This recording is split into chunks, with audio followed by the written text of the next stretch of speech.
Here we are. Oh, okay.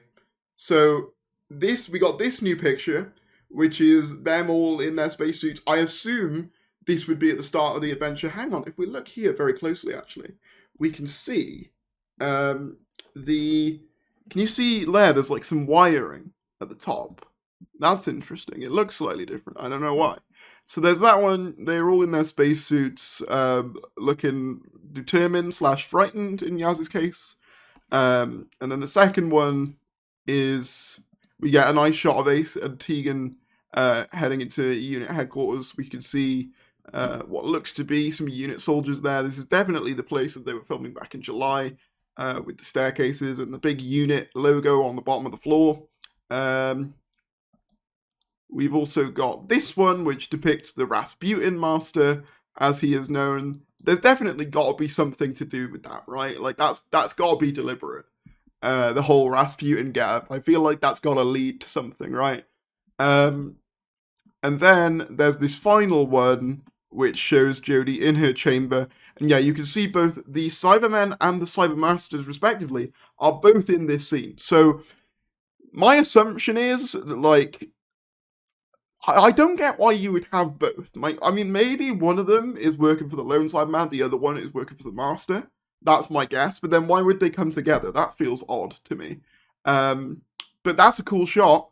It definitely adds to my theory before of them, like, experimenting on the Doctor's, like, time stream, regeneration, that sort of thing. The cubicle is very similar to the Timeless Children. Okay, there's also this close-up shot. This close-up version of the poster, which does look pretty sick. Although, it does add more credence to the idea of why did they take down the Doctor Who magazine? Because I know that people were saying that it was to hide this, but, like, if it was only going to come out a few days later, then, like, hardly seems worth it, really. But yeah, this was the very grainy picture we saw in Doctor Who magazine. So wait, is there actually a bit of an interview here? Okay, wait, there's a full synopsis? Wait, hang on. The BBC has confirmed Doctor Who's future... Yeah, 23rd of October, yes, it definitely is. The episode is the last of 3 specials that aired this year, will mark Jodie Whittaker's final adventure as the 13th Doctor. The official synopsis and all new images are below. The synopsis, okay, action-adventure in space and time for all the family, starring Jodie Whittaker, Mandip Gill, Sean Bishop, Sophie Aldred, Janet Fielding, and Sacha Dhawan. No mention of Bradley Walsh. In this feature-length special to mark her last adventure, Jodie Whittaker's 13th Doctor must fight for her very existence against her deadliest enemies, the Daleks and Cybermen, and her arch-nemesis, the Master. Who is attacking a speed bullet train on the edges of a distant galaxy? Why are seismologists going missing from 21st century Earth?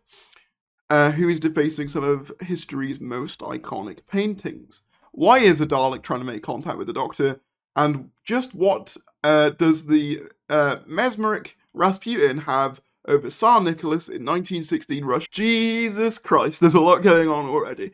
The Doctor faces multiple threats and a battle to the death. I like that they're making Rasputin the Master. I think knowing a little bit about Tsar Nicholas and Rasputin and how he supposedly manipulated him with his magic healing, I think that's a cool historical idea to make it the Master.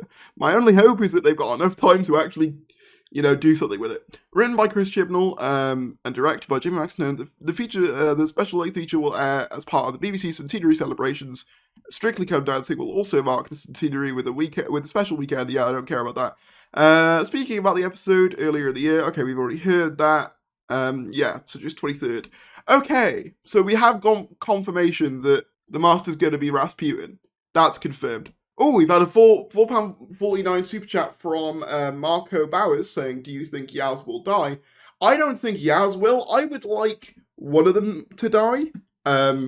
Personally, I'd like one of them to die because we haven't really had that in this era before. If I had to put money on... I don't think any of them are going to die, if I'm honest. But if I had to put money on which one they could kill off, I would say either Dan or Graham, realistically. Because Dan has been around for short enough to the point where you can have this tragic moment where, you think he's going to get back to Diane and then he doesn't. And then with Graham, obviously, like, he's been away for a while, so you could have him back only for him to then die. That sounds kind of effed up wanting someone to die. I know, but I just want to feel something, you know? I want something dramatic. I want something like, oh, I'm honestly not even hyped. Am I the only one? Chris is disappointed me. I get it. At this point, right, like, and I've said this before and I'll say it again, like, at this stage, you guys know if you've watched the channel as regulars or if you're new, you might not know, but I've got my issues with the Chris Chibnall era. You know, that's not a secret to anyone. People know that. But at the end of the day, like, I'm just going to enjoy this one for what it is. Obviously, I'll do a review and stuff.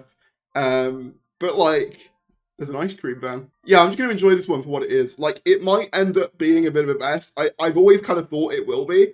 But, like, I don't know. You know what I mean? It's the last one. And even if it's a mess, it'll end with Russell coming back. So that's a win in my book. You know what I mean?